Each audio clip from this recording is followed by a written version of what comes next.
Омбудсмана приема жалби, отнасящи се до проблеми, произтичащи от образование, социално подпомагане, здравно обслужване, водоснабдителна, електроснабдителна, пощенска и телекомуникационна дейност, както и проблеми, произтичащи от дейности по охрана и безопасност на движението.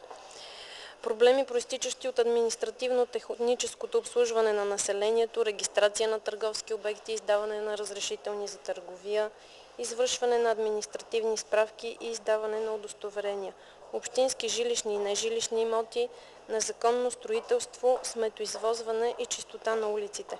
Екологични проблеми също е въпрос, с който мога да бъда сезирана. Проблеми, произтичащи от етажна собственост. Вижда се, че е доста широка палитрата от жалбите, които гражданите могат да подават до мен. Не се приемат жалби, отнасящи се до проблеми, свързани с реституция на имоти, кадровата политика на общинската администрация, работата на правоохранителните органи, както и проблеми, по които има заведено съдебно дело или влязъл в сила съдебен акт, а също така и проблеми, произтичащи от нарушения, извършени преди повече от 3 години.